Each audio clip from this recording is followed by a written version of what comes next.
The mind has a peculiar way of turning a person into a ghost that haunts its own hallways. You find yourself standing in the kitchen, or perhaps staring at a screen that has long since gone dark, and suddenly their name arrives. It isn't a guest, it's an occupant. It doesn't knock, it simply owns the space. There is a specific weight to this. It is a gravity that pulls every thought, no matter how noble, how intellectual, or how mundane, back to a single agonizing center. You have mastered the arts of discernment. You have studied the maps of the psyche. And yet, here you are, orbiting a sun that offers no warmth, caught in a loop that feels less like love and more like a biological command. Today, we are going to dismantle the machinery of that orbit. We are going to look at the wetware of your brain, the dopamine pathways, the ancient attachment circuits, and the survival mechanisms, not to strip the connection of its sacredness, but to give you back the keys to your own temple. This is not about getting over someone. It is about the alchemy of reclaiming your energy from a loop that was never meant to be your permanent home.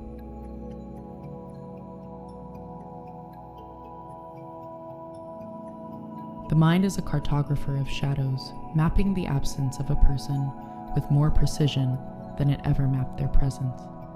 When you find yourself caught in the relentless orbit of another, it feels like a spiritual mandate or a destiny you cannot outrun. Beneath the layers of soul contracts and karmic debts, there is a physical architecture working overtime. Your brain is not failing you. It is responding to a profound interruption of its own perceived safety. To the nervous system, a deep connection is not a luxury. It is a biological requirement for survival. When that connection becomes fractured, the brain does not simply move on. It enters a state of high alert emergency. This is the beginning of the obsession. It is the biological protest of a system that believes it has lost a vital part of itself. At the center of this mental loop lies the ventral tegmental area. This is the ancient reward center of the brain. It is the same region that lights up in the throes of new love and the depths of chemical addiction. When the connection with the avoidant soul was in its most vibrant phase, your brain was flooded with dopamine and oxytocin. It was a state of neurochemical euphoria that signaled to your body that you were safe, seen, and home. But when the unawakened counterpart withdraws, the supply is abruptly cut off. The brain does not react to this with logic. It reacts with a frantic, primal hunger. This creates what we call the dopamine casino. Because the contact from the other person is now unpredictable, your brain stays locked in a state of seeking. A single text or a fleeting moment of eye contact becomes the jackpot. The uncertainty does not kill the desire. It amplifies it. This intermittent reinforcement is the most powerful psychological hook known to man. It is the same mechanism that keeps a gambler at a slot machine until the sun rises. Your mind is not weak. It is simply caught in a hunting mode, convinced that the next pull of the lever will bring the nourishment it craves. This obsession is further fueled by the amygdala, the sentinel of your emotional brain. The amygdala does not understand the complexities of spiritual growth or the need for space. It only understands belonging and exile. When the anxious heart senses a withdrawal, the amygdala triggers a fight or flight response. Because you cannot fight the silence and you cannot flee from your own heart, the energy turns inward. It becomes rumination. The brain begins to analyze every word, every silence, and every micro-expression. It believes that if it can just solve the puzzle, it can regain the safety of the connection. This is why the thoughts are so intrusive. They are a survival strategy. Your brain is trying to think its way back to a state of security. It is attempting to bridge the gap between the soul's memory of union and the physical reality of separation. The physical ache you feel in your chest is not a metaphor. It is a neurological event. The anterior cingulate cortex is the part of the brain that processes both physical pain and social rejection. When the avoidant soul pulls away, this region fires as if you have sustained a physical injury. The brain does not distinguish between a broken heart and a broken bone. This pain signals to the mind that something is catastrophically wrong. In response, the mind fixates on the source of the pain. It orbits the other person because it is trying to heal a wound it does not yet understand how to close. You are not obsessed with a person. You are obsessed with the cessation of pain that you believe only that person can provide. This creates a feedback loop where the thought of them brings both a glimmer of hope and a surge of agony, keeping the neural pathways firing in a constant, exhausting rhythm. We must also consider the role of mirror neurons. These are the cells that allow us to empathize and feel the internal state of another. In a deep soul connection, these neurons become hyper-attuned. You begin to lose the boundary between where you end and they begin. This is the biological basis for what many call quantum entanglement. Even when the other person is physically absent, your mirror neuron system is still trying to reflect their state. You are operating in a shared field of consciousness. The friction arises because your body is in one place while your focus is in another. The brain tries to resolve this dissonance by creating a mental simulation of the person. You replay conversations and imagine future scenarios because the brain is trying to maintain the we consciousness in a world that is currently demanding an I. The exhaustion you feel is the result of this constant internal labor. Your nervous system is trying to hold on to a ghost while your life is asking you to walk forward. This is not a sign that you are doing something wrong. It is a sign that you have loved with a depth that the modern world is not built to contain. The brain's refusal to let go is actually an act of loyalty to a profound experience. It is trying to preserve something it deems essential. But the architecture of this longing is outdated. It is based on the belief that your source of life exists outside of you. The obsession is the friction created when a sovereign soul tries to live inside the cage of a biological addiction. Understanding this does not make the connection less sacred. It simply takes the drama out of the suffering. It allows you to see the loops not as a destiny, but as a mechanism. When you see the machine for what it is, you can finally begin to step away from the controls. You can acknowledge the beauty of the connection without allowing the biology of longing to consume the landscape of your life. The mind will continue to map the shadows until you decide to turn toward the light of your own presence.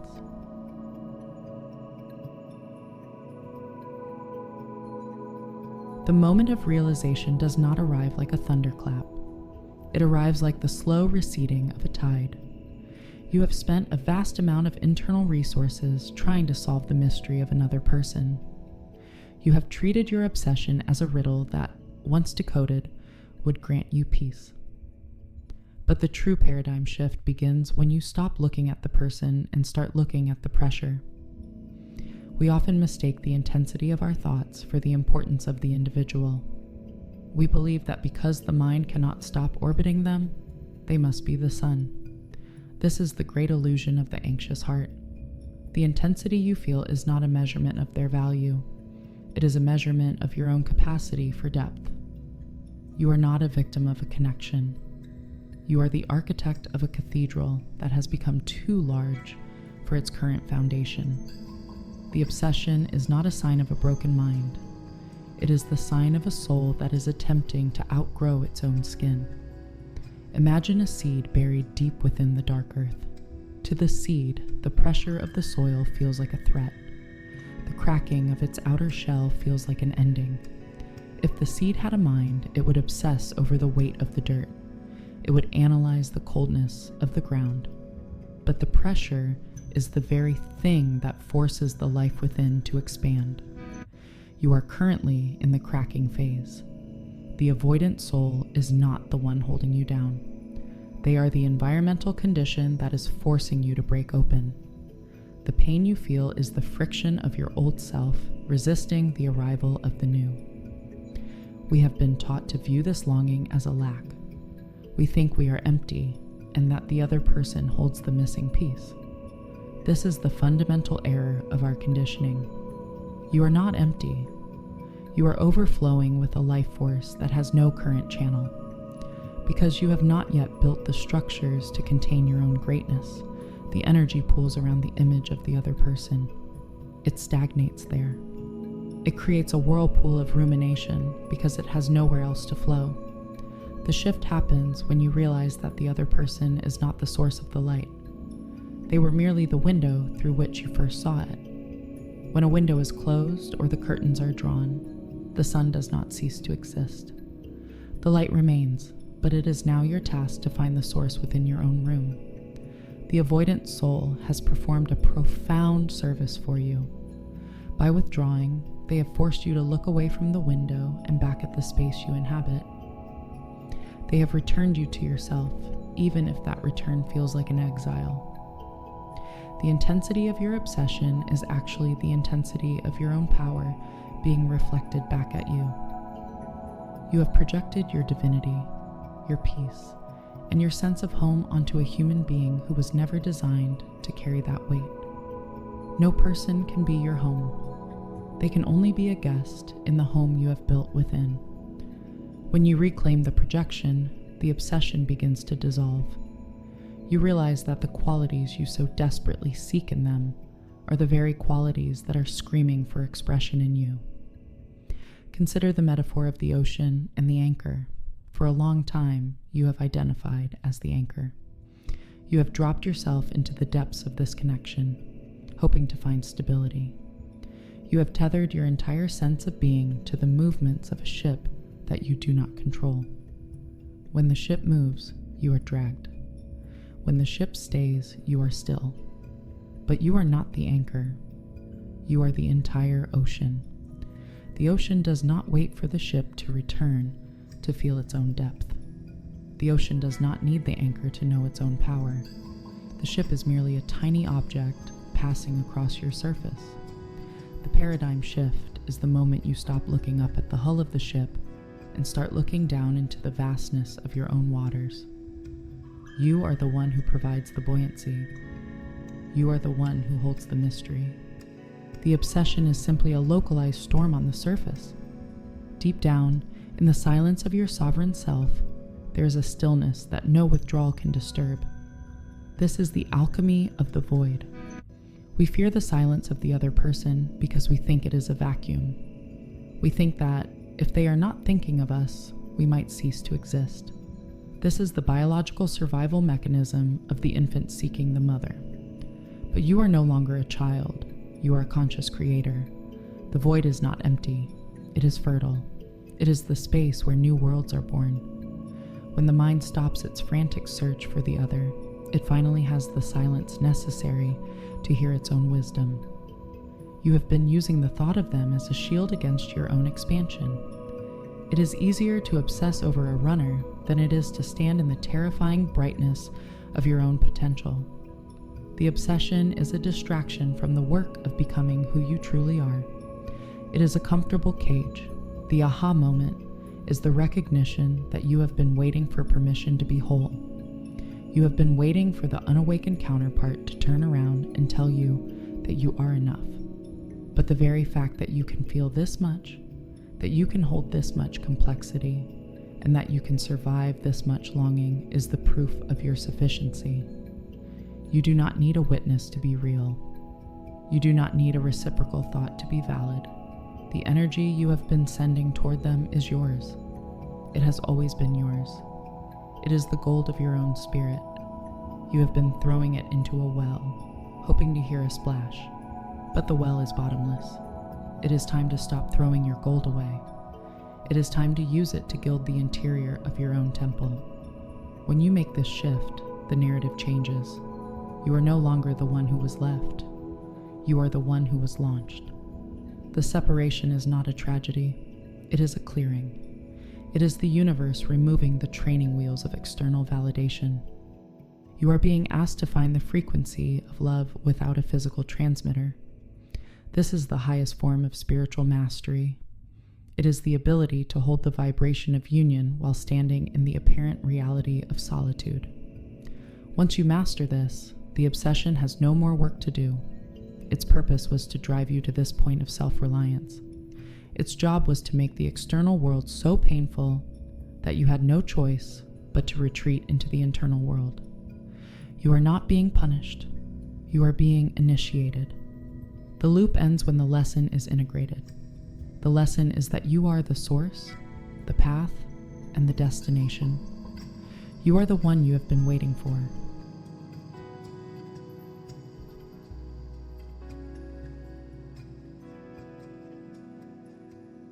The transition from understanding to embodiment is the most delicate phase of the journey. We have dismantled the why, and we have glimpsed the higher purpose of the pain. Now we must address the nervous system as the living instrument that it is. Transformation is not an act of willpower. It is an act of architecture.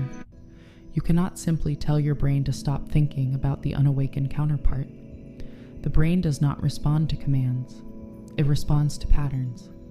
To rewire the loops of obsession, we must move with the quiet persistence of water, carving a new path through stone. We are not fighting the old self. We are building a new one that is simply too vast to be contained by the old obsession. This is the work of sacred integration. It is the process of calling your scattered light back into the vessel of your own body. It is the art of becoming so grounded in your own presence that the gravity of another no longer has the power to pull you out of your center. The first move in this reclamation is the practice of sacred interruption. Every time your mind drifts toward the avoidant soul, it is following a well-worn groove in the neural landscape. You have traveled this path so many times that the brain can navigate it in its sleep.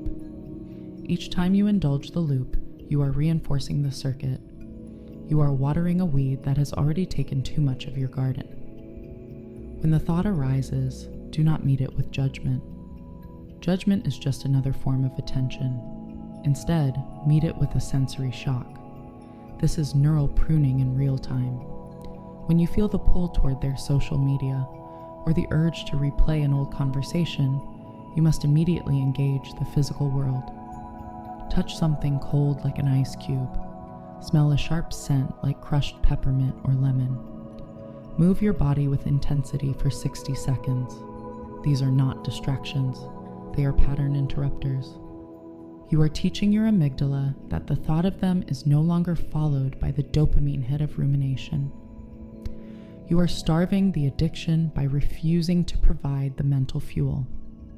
Over time, the brain begins to realize that this particular path leads nowhere. The grass begins to grow over the old trail and the mind finds a new silence. The second move is the establishment of the somatic anchor. The anxious heart often lives several inches outside of the physical body. It hovers in the energetic field of the other person, trying to read their state and anticipate their moves. This is why you feel so exhausted. You are literally leaking your life force into a void. To stop the obsession, you must bring your consciousness back into the temple of your own skin. This is a physical homecoming. 3 times a day, you must pause and place your hand on your solar plexus. This is the seat of your personal power, and the place where the cord of attachment often feels the tightest. Breathe into that space until you can feel the warmth of your own hand.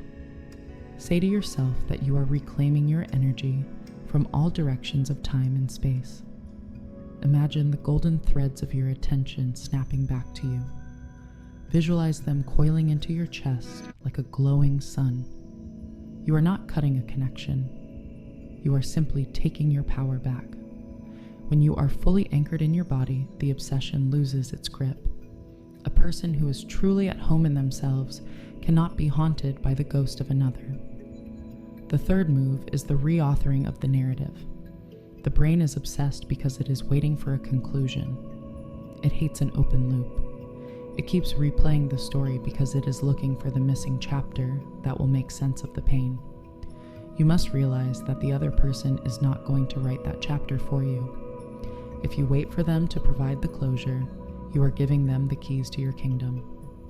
You must become the sovereign author of your own experience. Decide today that the purpose of the connection has already been fulfilled. The job of the avoidant soul was to trigger your awakening. Their job was to crack you open so that your own light could finally spill out. They have completed their task. The story is not unfinished.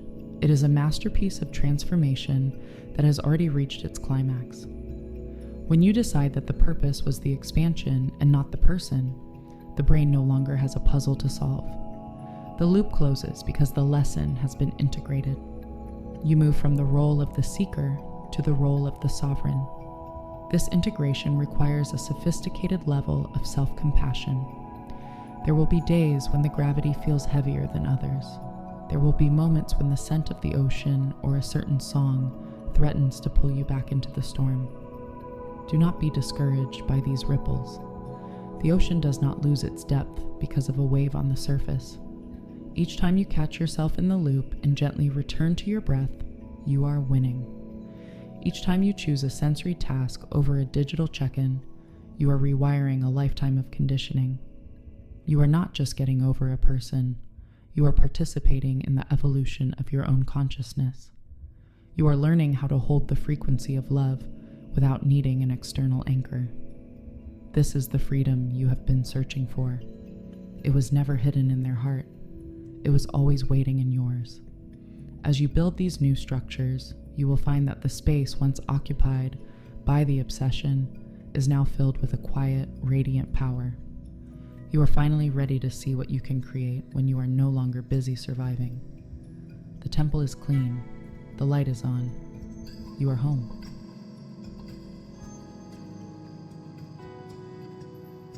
There is a version of you that exists just beyond this loop. In that version, you still remember them. You still feel the resonance of the soul contract, but the noise is gone. The static has cleared. Imagine for a moment what you would do with all that reclaimed energy. If your brain no longer used them as its primary source of stimulation, what would you finally have the room to create? What art would be born? What peace would finally settle in your bones? You are not losing a connection. You are gaining a self, and that is the only union that was ever truly required. Be kind to your nervous system today. It is doing its best to keep you safe. Until next time.